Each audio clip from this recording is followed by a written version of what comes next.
PurpleSpace Confident Conversations, hosted by Kate Nash OBE, with guest Samantha Renke, presenter, disability consultant, and author. I feel as if I have known Sam Renke forever, but the actuality was that I probably met her around 6 years ago when I was chair on the judging panel for the UK's Shaw Trust Power 100 list. And we were at the launch event, the announcement event.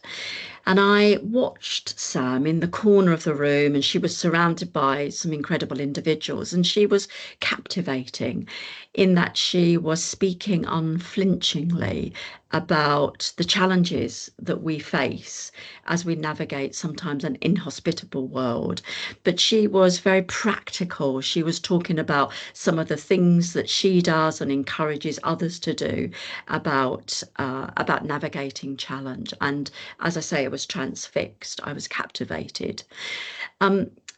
So I got to speak to her in this wonderful conversation, which I hope you enjoy. So in terms of introducing Sam was born with a rare genetic condition, one that we commonly know as brittle bones disease. She's a full-time wheelchair user, and she talks about her career journey in this conversation with me. She started her career as a teacher. She is now a regular face on our TV screens. She is a writer. She is a broadcaster. She's a keynote speaker at great events. She's a disability consultant, and she's also ambassador for Scope. During lockdown, Sam wrote her first book, The Best Thing Since Sliced Bread, a brilliant book. And one of the many lines that chimed for me was, "We must be unapologetically imperfect." So she talks what I call obstinacity, a mashup of words and mixing up obstinance and tenacity. And she does this in moments where she doubted her ability to succeed. You will enjoy that. So in our conversation, you will hear Sam, who initially rejected the idea of networking with other people with disabilities before later discovering the life-changing benefits from being able to learn from the direct experiences of other disabled people. She talks about putting the hard graft in to find career stability, and the journey of inner confidence that she has developed throughout that time and continues to do, as we all do. Her journey to finding ways of being consistent in her personal brand, and also asking for openly and unapologetically for the things that she needs in terms of the workplace adjustments that she might need or accommodations. It's beautiful stuff. So I know that you will enjoy this. These interviews, confident conversation interviews that I'm creating for PurpleSpace, are brought to you with the thanks to remarkable individuals who are choosing to share their learning about inner confidence so that others can learn faster. Once you have listened, I ask one thing of you, and that is to pass it on to 5 other individuals who you think might be in a position to enjoy the learning and who will then cascade to 5 others.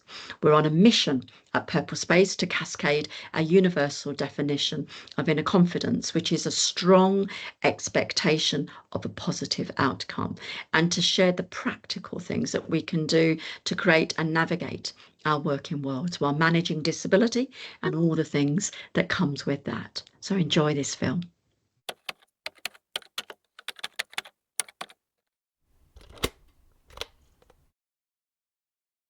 We're on a mission at PurpleSpace to make, I suppose, the content of these podcasts really relevant to anyone who experiences any type of disability, any age of onset, whether it's mental ill health, neurodivergence, whatever people are experiencing as they tune into this podcast. Our belief is that our interviewees will have those golden nuggets. We're sifting for gold around the things that you have learnt in order to, I suppose, self-regulate, navigate life navigate other people's stuff and pity, etc. So what for you would be those kind of enduring childhood truths that you dismantle, that you say no to? You know, what would be those couple of lessons? I think ultimately it's how you value your life, and I don't mean to sound Yeah, dramatic. You know, yeah, I lost a parent when I was 9. My dad died suddenly of a brain hemorrhage, and I think, irrespective of my disability, that was a sobering moment because he was 38, and that's no, you know, that's no life. That's a child practically. yeah, So I think I've always carried that with me in the sense of, well, you know, people underestimated me. People said no, shouldn't, couldn't, wouldn't, you know, all these harmful tropes, all these negative stereotypes that are associated with a person's ability when they're neurodivergent or, you know, deaf or disabled, you know. So I guess that, ironically, out of that really bad situation, you know, the loss of a parent, that gave me a bit of a kick up the derriere to be like, well, no, yeah, life is sacred. I've seen firsthand how quickly things can turn on a dime, you know. So I think I sat there and I kind of reevaluated even at that young age, like, well, what do I want from life and how do I view my life? But it's interesting. I literally watched a video the other night on social media, and this person was on a flight, and they got up on a flight and they started like dancing and videoing themselves doing this little dance. And I read the comments because I was intrigued, because that is like the biggest sense of like confidence, isn't it? yeah. But people might say arrogance. I mean, it is what it is. And I read the comments, and a couple of comments stood out to me, and it made me realize how far I'd personally come in my own journey. And a few people said, you know, I would, you know, basically sell my soul for an ounce of that confidence that that person has. And I guess I would be more of the person that would get up and dance on a plane. You know what I mean? I'm definitely that person now. So and you know, in preparation of us talking, you know, I thought I'd bring that up because I Yeah, actually thought a lot about my own journey. That's not to say that, you know, I haven't really struggled. I think, you know, when you're at high school, kids can be cruel. I absolutely, you know, experience that. I think my sister gave me my sister, although it pains me deeply. No, I'm only joking. That she comes out with all these pearls of wisdom, but that's, I guess, what older sisters are there for, aren't they? But I remember at one time I was really battling with my body image. I was at college. All my friends had boyfriends. I had boys that were friends who kind of flirted with me, but then would never do it in front of other people. Or, you know, I had one person go, yeah, well, we can go out, but just don't tell anyone. Or, you know, so I was bombarded, you know, as an adolescent with, you're not good enough, you know, like, and it was, I guess it's strange because I know I'm good enough. Like, I know I've got so much to offer. You know, I know that when I walk into a room or roll into a room, like, people stop and stare, not just because I'm in a wheelchair, because I radiate something. You know, I'm a people person. I have that innate skill. So I kind of was getting all these mixed messages, and ultimately, you know, hormones flying and just not being supported. I really struggled with mental health. And one day I went out and I remember being really low and I didn't want to go anywhere. But my mum and my sister dragged me to IKEA, good old IKEA, because you know what better thing to do on a Sunday, hey? And I remember just being, I suppose, from the outside, just looking like a moody teenager, but I was hurting inside. I was hurting because I think I spent a lot of my childhood changing who I was to get validated. And when I was at college, it was an opportunity to, you know, wear the clothes I wanted, to experiment with makeup, experiment with my hair. You know, like, you have all this freedom. And you know, I'm a good dresser. I love makeup. My hair, like, I was pretty, you know. But even though I did all these things, I still didn't get the validation that I wanted. So I think that's when it hit me. I was like, what do I need to do? How much got more you. do I need to give Yeah, for you to want me, for you to love me? What do I need to do? And yeah, I had that moment of, there'll be nothing. They'll never. I can go on and I can go on and I can go on, and yeah, you'll still not love me because all you're seeing is a wheelchair. So I think I was really low. Anyway, back to IKEA. I I remember at the time I was going through wearing lipsticks at that phase. So I had this bright red lipstick on at that time, and everybody was staring at me. And when I say everybody, if you are physically disabled and you or a wheelchair user, you'll know firsthand that you can't leave the house without people looking at you. It is what it is. Yeah. People stare, people do it slyly, people do it overtly. And I just broke down, and I broke down in the car park of IKEA, and I had a meltdown. I think I'd reached Yeah. my max.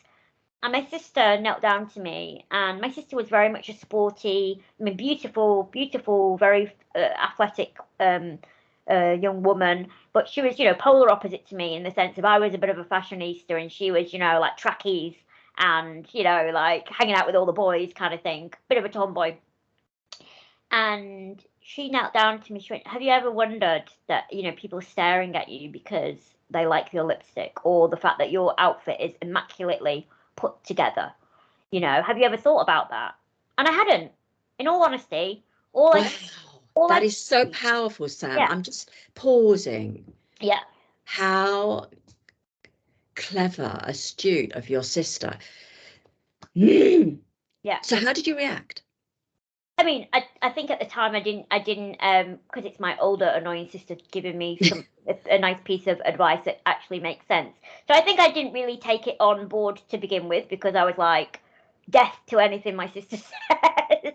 Yes. As you do when you're. But I think over the years I carry that with me, and I have that. I call it a bit of a swapperoo. I change how I view things, Yeah. and the irony is, like once I started doing that. Yes, there's still going to be nasty people out there who are just ignorant, who want to try and sneak a photo of you because they think it's funny and send it to their mates. I'm not saying that's appropriate or that's horrible, and these things happen. But actually, it's really funny because now when Sam, I'm people, going to jump in. yeah, I know the listeners will still be listening to the impact of the story you've just shared. So I just want to sit with it for a yeah, moment because you prompt me, you remind me of being a teenager myself. I yeah, remember when I first acquired JCA juvenile chronic, it came, I mean, obviously couldn't walk very far and walked with a wobble and, yeah, severely impaired in terms of how I walked and looked, etc. And red rash. I mean, it was a disease that affected many aspects of life. And I remember getting ready for a disco at school, and I was trying to look glam, and I had this coat on that my cousin Brenda had given me, and I was trying to look as gorgeous as I could be. And I remember my dad as I left. I remember leaving the house, and Dad said to me, "Kate, you look so lovely. If you were not my daughter, I would really wish that you were my daughter." oh, Now, the reason I share that in relation to you wearing lipstick and yeah, your, because I think sometimes we do, as you say, internalize the pity and the oppression and the curiosity and the inquisitiveness of others. But if we overdo that, mhm, we also forget to enjoy and receive yeah. the good stuff that Absolutely. comes from individuals. Does that make sense? No, absolutely. And I practice that. Sometimes when I'm having, even now, I have my moments where, I think the pandemic triggered a lot of, Yeah. apathy for our own personal well-being, I guess, and I definitely slipped into that. And the past few months, I got my mojo back in the sense I was like, I'm gonna dig out that hat that I've not worn in a while. And I remember this one, I had took a week off work not long back. And I literally every single day I went out, but even if I just went for coffee, I went full, just went full. And I remember this. I also remember like this woman. I went across the zebra crossing, and this woman she went fabulous, fabulous, like this. And I was like, I know. And then I think the next day, I did it again in a different outfit. And then the next day, someone stopped me and went, "Hi, I'm one of them." I don't know why I'm doing an American accent, but let's go with it. "Hi, I'm one of those influencers, and I take pictures of like beautiful people. Can I take your picture for my?" So that happened, and this woman jogged past me and then she jogged back to say, I love your outfit. And I think, we need to cherish those moments, and we need to remind ourselves of those moments. This is actually why I really like social media, for all its woes. Sometimes what I do when I'm definitely kind of flagging and I don't feel my tip top self, I actually go back through the archives and I look, and it's not about looking at, oh, that was a great interview, or this was just look, oh, that was I wore that outfit, or oh, I met up with that person for a coffee, or oh, I wrote that post and that really resonated with like so many people, And I think it can be, and it doesn't have to be social media. It can be even just writing in a diary or something, just your accomplishments. And I'm not talking about huge accomplishments. I'm just talking about accomplishments that that are important to you. And I guess when it comes to radiating that confidence, it's like you have to do things for yourself. I think people can smell. I'm going to jump in again. I'm going to jump in. Lots of richness here. I'm going to move on to your career now. In preparation for our conversation, I reread your book. Yeah. So this is You Are the Best Thing Since Sliced Bread. So for those of you who are tuning in, get it. Okay, read it, or purchase several copies and have a little book club with your employee resource group. So, but Sam, for me, you have an interesting career. And as I say, there's some beautiful golden nuggets in that book that everyone should read. I like many of your lines. One that really chimed with me is your line that we must be unapologetically imperfect. It's really interesting, unapologetically imperfect. So my question is about your career. Did you know where you were heading when you started your career? Was there ever a moment, you shared some really important and powerful things that you've held about yourself, but was there a moment when you doubted your ability to succeed? Because the thing that comes through in our discussions, your book, everything that I watch and learn about you is your tenacity, your determination. I call it obstinacity. Yeah, it's a mashup of obstinance and determination. So my question is, did you know where you were heading with your career? Was there a moment that you doubted your ability to succeed? So, first question, no, I didn't know where I was heading with my career. So I knew I needed to go into higher education. That was instilled from me from a young age. And it's funny. I remember at age 7, I was like, yes, I need to go to college, and then I need to go to university, and then so I had that vision. I knew that was the path, and I followed that. But at university, I had quite a big operation, and that put the spanner in the works a little bit on my focus and what I expected and where I was going to be, and it just kind of threw me off a little bit. And I also at the time, I wasn't very independent as a young adult. I wasn't very independent. I had quite a codependent relationship with my mother, which is quite common. And I felt a bit stifled at times. I felt like I didn't have my own identity or independence. So although I was doing all the right things to get my career, I probably I doubted myself because all the bits behind the scenes weren't in place. So I went into teaching, and I purely went into teaching because someone said it's another year in education, and if you are disabled, being in education, believe it or not, it's a nice safety bubble. There's a lot you can get from it, not only personally but safeguarding wise. There's a lot that you can. It's great. I encourage anybody to stick at that as long as possible, because being an adult sucks sometimes. I'm not gonna lie, like adulting is like horrendous. Anyway, I digress. But yeah, so I did the teacher training because it was another year in that bubble of education, but also I got a grant. And I would be earning some money. So I kind of tentatively went into the world of teaching. I was great. I mean, the kids loved me. Some of the teachers didn't love me because I think the kids love me too much, you know what I mean? So I think there was a bit of friction there.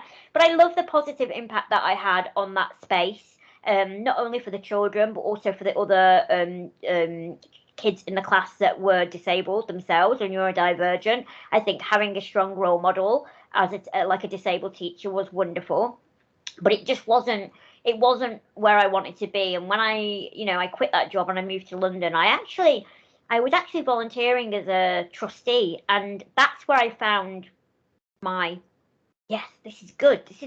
I like this. Yeah.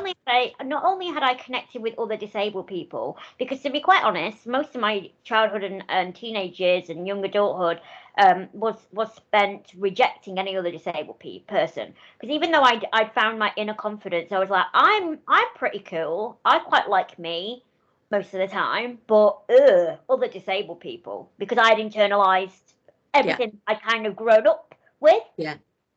And I'm not ashamed to say that because it was part of my learning. And then when I became a trustee for the Brittle Bone Society, and I was there for 6 years, I learned a lot, not only in to do with PR work and working with the media and working in a charity sector. But also I found I was submerged with all these other people that kind of looked like me and had similar experiences, and I was like, wow, I've been missing out. Like this is Yeah. like amazing. And it's interesting, isn't it? And I know I'm digressing a little bit, but when I was struggling at college, a counsellor said to me, all the advice she gave to me was, why don't you seek out other disabled people? Why don't you seek out other and I remember being enraged by that suggestion.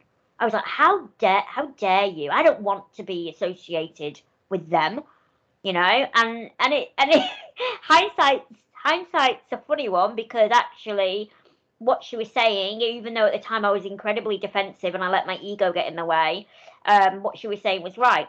Anyway, fast forward, I love charity work. I love being a trustee, but you don't get paid for that. So I was like, okay, I found my niche. I want to help people. I did night courses, I did counselling courses and things. I really got into that world of care, and nurturing and being that role model and being that person that people could come to openly, and having that approach. And then I moved to London and I just couldn't get a job. I experienced what I would say was out and out disableism Yeah. for the first time. Like I Mm. really felt it. And I was like, oh wow, I'm going to job interviews, and the lift is broken, or I'm sat in a job interview and they're literally looking like a deer in headlight, thinking, oh my god, I don't want to employ a disabled person, but I know I'm not allowed to say that, and you're just sat there. And I mean, a lot of disabled people, we're all very intuitive. We all can read through the lines. And I fell into acting, and I loved it to begin with. I fell into it, by haphazardly. I went to a housewarming party. There was a lot of media people there. I met someone whose house it was. They worked in production. I think I was the first disabled person they'd really met. I know that sounds, like really met. And I think they became quite enamored of me, and they loved what I was about. And we did a film. I got an agent, and as I say, the rest is history. But even now, I doubt myself all the time, and I think the problem is, and I think I've come to the conclusion. Yes, I am inherently quite a worrisome person, but I think the problem with disability and why we always doubt ourselves so much is because the stakes are so high when we lose. And what I mean by that is, I say Interesting. yes. I say yes to every opportunity because I get bored easily. That's the truth, right? But the other truth is, I am terrified of not having enough money to pay for my wheelchair when it gets broken, to pay for Yeah. extra care and support, to lose my independence. Yeah, well, the independence that I work so blinking hard for, like Yeah. really work hard for. And I think this is where my confidence. This is why my confidence. Every time I do something, I went on a TV show. And essentially, I'm not going to say which one it was, but it's a really high profile show. And it was amazing that they asked me on as a guest. And I think there was like, whispers in the background. Is she going to be a new panelist? And I went into that and it was a chat show, and I, as you can tell, I can chat for, I can chat for England. Like, this is what I do. This is what I like doing. This is what I feel comfortable doing. And I remember being on that chat show, and I wouldn't say I crumbled, but by gosh, I Why? I be, Why did you crumble? because I knew it wasn't, in my mind's eye, it wasn't just about being on that appearance at one time. This could mean security, stability Yeah, for got for you. and I'd put so much pressure on myself, Yeah, and I'd self-sabotaged in a way. I put so much pressure on myself because it wasn't just about don't swear when you're live on TV. Like, yeah, for a lot of people that would be the biggest concern, wouldn't it? Like, go on there, smile, say what you have to say, and make sure you don't say the F word.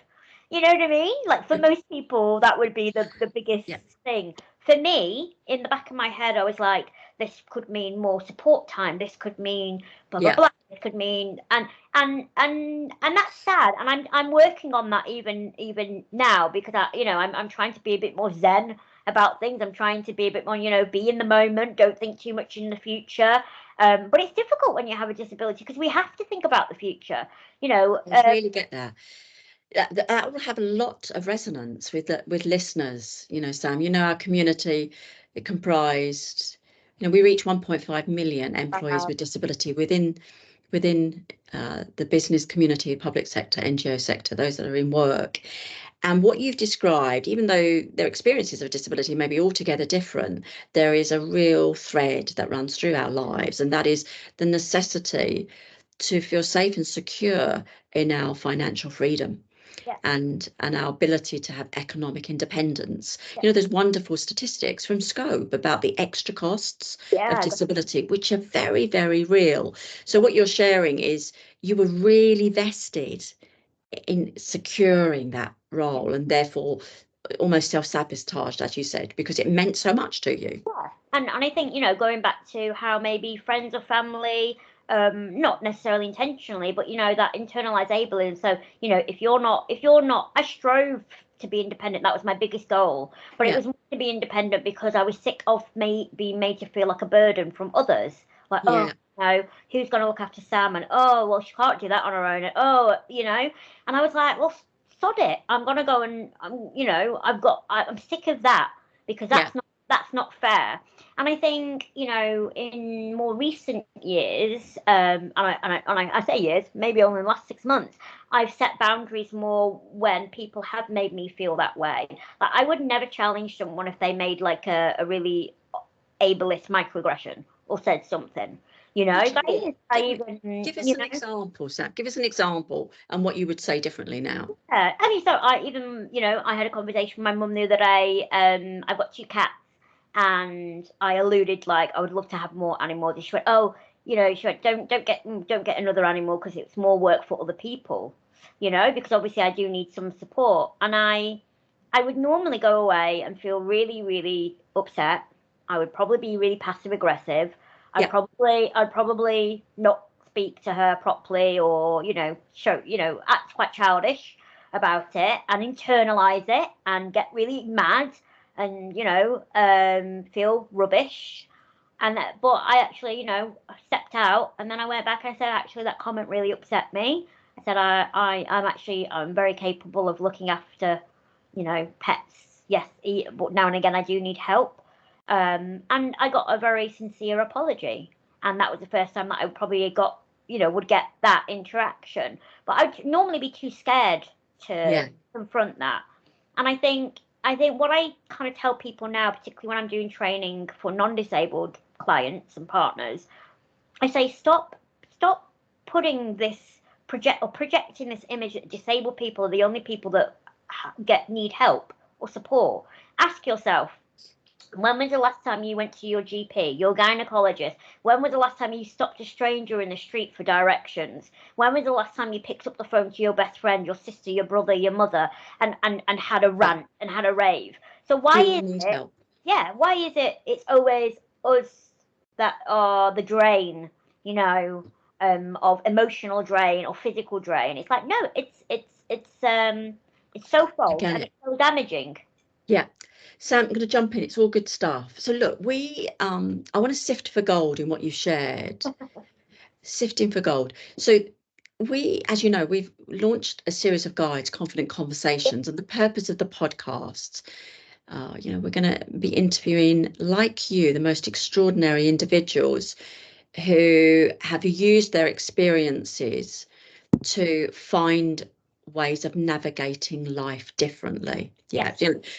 Like a stick of rock, if you snap, you or I, the social model of disability, the words run through us. But even with that, we still know that we have to do some jobs of work ourselves to build our inner confidence and our resilience, as you're describing that story with your mum. Oh, it's a takeaway. So my question is, so we've created this basic suite of resources. They touch on what we call the 6 fundamentals and the 6 hurdles when building inner confidence. Which one of each of those has real meaning for you? I mean, you've talked about networking with disabled people. That might be the one. I don't know, but what has real meaning for you in the fundamentals of building Yeah, inner confidence? I think so. I'm actually bringing them up now because I've got I really, can I just say, I actually really enjoyed reading all of it. To be honest, a lot of it Yeah. really like resonated with me. I think, gosh, I think a combination of everything, but I think when I speak to a lot of young disabled people, I guess they fell into a trap sometimes of thinking that, particularly after, Black Lives Matter movement and all this really positive, DE&I, so inclusion talk, and it was all really great things. But I think what came away from that was a lot of, again, from my own interactions with disabled people, purely online and socializing like that, you know, they thought that their disability was the key to getting success. So now, the world should be listening and they should be giving me opportunities because of my disability, because you can't discriminate against me. And of course, there is an element of truth behind that because no one deserves to be discriminated. That's why we've got the law. That's why we have the Equality Act. And that's why we are protecting one another. And of course, we should be setting boundaries. And of course, we should be using our voice to say, hang on a minute, I found that a bit ableist. Or hang on a minute, that doesn't sit right with me. Or hang on a minute, do you know that, my rights are X, Y, and Z? Or so on and so forth. But I think there just became this little bit of self, I don't know what the right word is. I deserve this because of my disability, and I think for me that might be your foot through the door, but hard work is always going to be hard work. So I guess don't. I guess that would lean into your 6 hurdles. So being overconfident, perhaps, or not anticipating those inevitable setbacks. I guess. Yeah. I guess it would be a combination of those two, in the sense of, you have to have something about you. You have to. This is why I struggle with, aspiring to other people. Yes, have role models, but actually, when you're looking at someone, you're like, well, I want what they want. I want what they have. I'm on Instagram. Why have they got that? I want that. I want that. It's like, but that was their dream. That was their goals. Get back to basics and go, well, what's your dream? What's your goal? And I've experienced this when I stepped a little bit back from acting, and I loved acting at the time. It was great, but I wasn't getting where I wanted to be in the time scale that I needed to progress and succeed. So I kind of I said, right, what else am I good at? I'm good at talking. I'm good at communicating. I like public speaking. I like writing. Let's do all these other things. And it's really interesting because a lot of people are like, oh, it's a shame you don't do acting anymore, or why have you dropped? Like, they see that as a big failure on my part. I'm like, no, that wasn't a big failure. Like, it's okay to dip your toe into things and go, actually, even though I really liked that, I know that I might want to try other things. So I think there's a couple of takeaways there. Don't expect to get opportunities fall into your lap, because things don't work like that. Of course you can network, of course you can, put yourself out there, but you need to be consistent in what you do in order to have that longevity, You remind me, that expression, it takes a lifetime to be an overnight success. Yeah, well, and I think this is another thing. So I was living in London for 12 years. Yeah. And I worked really hard on my career, and I would say it took me 8 years of that 12 to get any financial stability, notoriety, and my own internal confidence. It took me about 8 years, and I think sometimes people don't, and maybe this is where we go wrong because of social media. Maybe we need to not just talk about successes and failures, but also talk about the graft. Yeah. The graft behind it, because I don't think a lot of people saw the graft, saw my mental health decline at the beginning of everything, saw the rejection, saw, what I sacrificed, saw that inner turmoil. That's why I write about it quite a lot in the book. I talk about, my ego getting in the way sometimes. And I think that's maybe what we need to touch upon. So don't rest on your laurels. Is that the right expression? Yes, totally. Yeah. Very powerful, Sam. Very powerful. Ooh, we could be here till midnight. You have got all day. I'm joking. Look, my next question, I'm just, you shared your childhood. You shared a bit about where you are now and the graft to find that, relative stability in your career. It continues to flourish. So my question is, as you look back to that young Sam, going into teaching, etc. So as that young Sam set on her career, what would you now say to her? What would you warn her against? And what would you encourage her to hear in relation to the joy, the funny stuff, the ironic, the perverse, the naughty, the sassy? What would you warn her? What would you say, hang on in there about? Hang on in there. I think doing my postgrad, so my PGCs to become a teacher, I found that really challenging.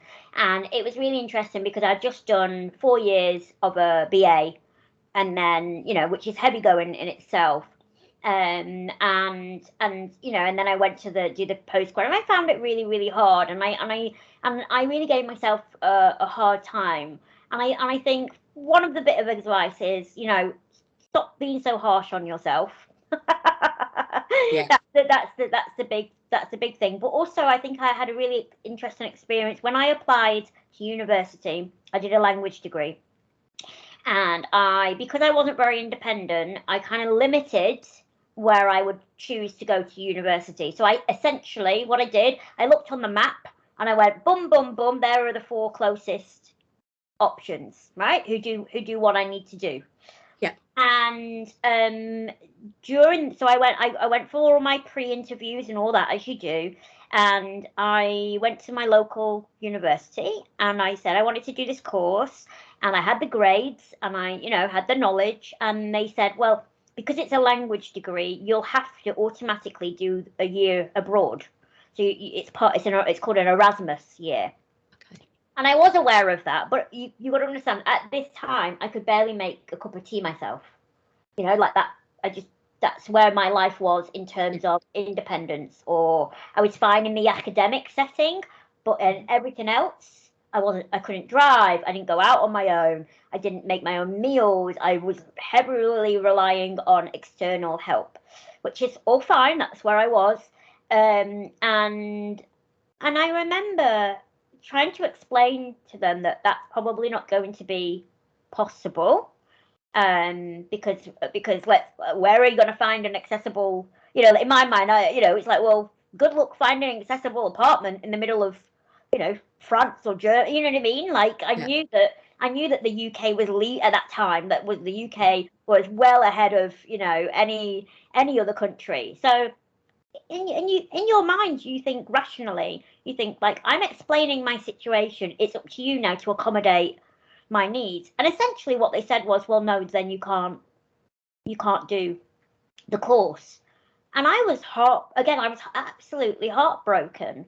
because you can just see things like being taken away, like, just slowly taken away. I eventually went to a different university, Lancaster University, which is a wonderful university. Just received an outstanding alumni award from them, so that was really nice. Went back to see them not that long ago. But I explained the situation to them. Now, even though that, and they said, well, we can work with it. You don't need to do the year abroad. The degree that we'll give you is the wording will be slightly tweaked, which again is a little bit off, but it's better than saying no, a blanket no. Yeah. And I didn't do the year abroad. I actually had a spinal operation halfway through my degree, which left me with spinal cord damage. I was really unwell. All my classmates went on the year abroad. I had that year out to recover. When I came back and we finished my degree, I got a 2-1, and there was 3 people that had got a distinction in my year, and I was one of the 3 people. And yes, this is me gloating, but also I think what I would always remind myself is never accept no for an answer. Yeah. I think that is the big, and I think when you're disabled, you hear the word no a lot. And it's easy for me to say because I didn't challenge the other university. Yeah. And it worked out fine because I actually went to a much better university. They were much more accommodating, and I've got really strong connections with them, and I feel really part of that community. So I'm proud to be part of that university. Things might have looked very different, but I guess I would want I would want people to stand up for themselves in these circumstances and go and challenge that person, challenge the institution. And Sam, it never goes away, does it? Because although we're slightly older than you, but nonetheless we've both grown up with the world getting more used to the Equality Act, and I suppose in this setting, it's lots of listeners will be reflecting on their success in securing a workplace adjustment or an accommodation. Mm-hmm. So that's what you're describing, is that ability that we have to state our needs pure and simple, and to, I suppose, encourage other people who have a role to play in our success, whether that's educational success or work success, to be able to deliver against that adjustment or not. It's hard, isn't it? Because even with the legislation, we still have to be confident to ask. And what? This doesn't mean that you need to become a lawyer overnight. I mean, I'm not going to lie. I sometimes still now, even in the work that I do, I sometimes sit there and I say to myself, Samantha, you probably should know this a little bit more in and out. Like, you should probably know the legislation a bit more in and out.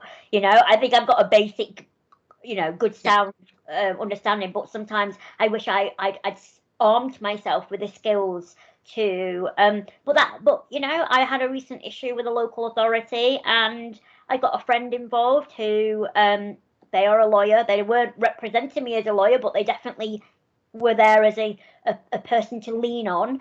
So I think if you don't feel comfortable, lean on people. Don't let your own lack of knowledge, if you want to call it that, or your lack of confidence in being able to educate yourself, or your ability to educate yourself, because we're not all in that situation. We don't learn these things at school, do we? We kind of just go, get thrown in the deep end, don't we? It's like, here, write this, here, this is how you claim for benefits. Go away and write this. It's like terrifying, And again, Sam, it's in our Confident Conversation series, one of the fundamentals is to do your homework about workplace adjustments. We might wish our employer sometimes to automatically know all of the ways by which they can accommodate our needs, whether it's different software or ergonomic mouse, or or a soft adjustment to allow us to be off on a Friday afternoon to access one of the talking therapies. We might wish our employer to know all of that, but let's face it, that's not how the world works, and we have to do our homework. You have to, but I think it needs to be I think there needs to be a bit of onus taken on the other side as well, because you've got to understand that for a lot of disabled people, myself included, speaking up or kind of challenging the status quo, if you will, is scary, and it can be triggering, you know, and you don't want to be seen different. You don't want to put yourself in a position. So when I say to a lot of my clients who are allies, you know, I often say you need to leave your ego at the door. So if someone like me comes and goes, hang on a minute, that's not right, I'm not attacking you, you know, I'm not attacking you. I just want what's best for me, you know. Yeah, love it. Ooh, right, look, we are on the home straight here. We're on our last question. Can you believe it? So, Sam, like many podcast series, we too build in a closing tradition of asking the previous guest to ask the next guest a question about the role and the value of building inner confidence. So we've got a question for you, and that is, how do you react to pity? Does that red lipstick come on? Or how do you react to pity live and in the moment? Do you let it go?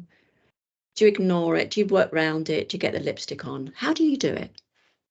I think it varies from how I'm feeling. Whether literally, if I've had a heavy week at work, I might be less inclined to call it out or entertain it. Or you know, if it's that time in the month, let's be real, my hormones go everywhere, and I can absolutely crumble. You know, I can sit there and go, oh my goodness, woe is me. That was so embarrassing. And if I'm on top form, if I have that emotional cup is full, as I call it, then I definitely do the sassy. You know, I will talk to people. I won't call. I don't think I will ever call them out. I think I love the expression "kill them with kindness," and I think or why maybe I'm so approachable, or why maybe I don't get into confrontations, even if I feel discriminated against, is because I don't go in like a bull.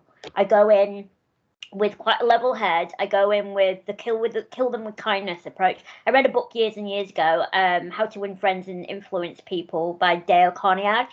And you know, that's a great book. I mean, it's a bit heavy going, but it's a great book, and that all resonated with me. Like you're going to get people to help you if you're kind and sit and treat them with kindness, even if they may have done something that is hurtful to you in that moment. You know, if you can rise above it, and if you can be that bigger person, I think it's beneficial for you. And actually, I think it's a learning opportunity for the other individual. However, having said that, like I said, depending on your emotional cup, you know, it's not up to you to educate somebody or to challenge somebody, and it can be quite intimidating, particularly if you're on your own. So I think in answer to the question, which was a great question, it depends on where I am, who I'm with, what my emotional mental state is like. But if I feel capable, I always take the kindness approach. That's not condoning behavior approach. Yeah. That is just coming at it, because I don't care about I don't care about their emotional state. I care about my emotional state. So I'm safeguarding me. If I can smile at them and make them feel a little bit crappy for being so rude to me, and I'm the bigger person, I walk away feeling better. You know, if they walk away kind of feeling like, oh gosh, maybe I should change the way I approach things, that's a byproduct. It's a great byproduct, but it's a byproduct.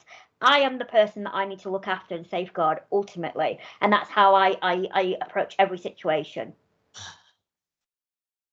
What a way to end. I need to lie down in a dark room. That is so profound, Sam. I know our listeners will love that and apply that. Really, really, really, yeah. Wow.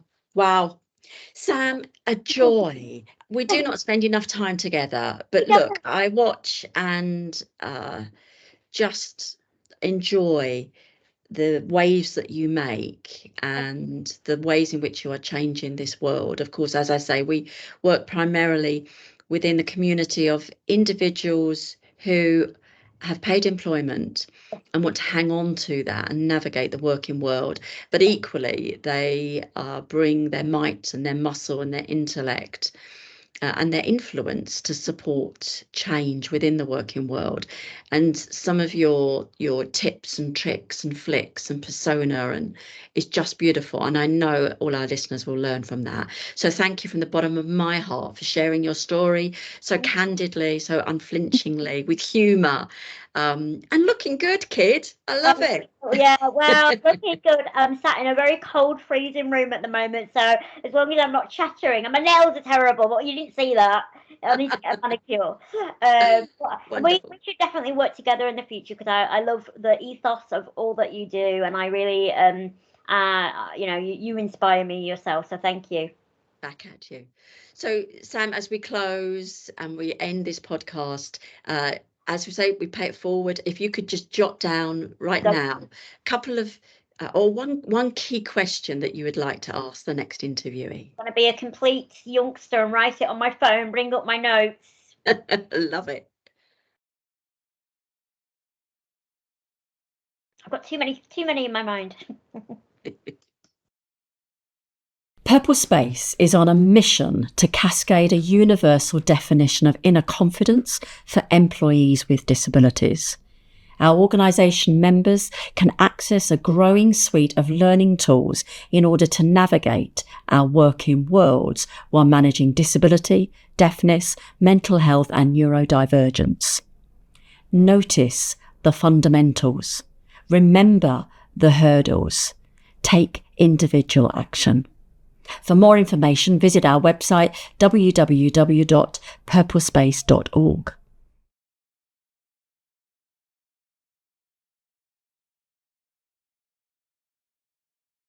PurpleSpace is on a mission to cascade a universal definition of inner confidence for employees with disabilities.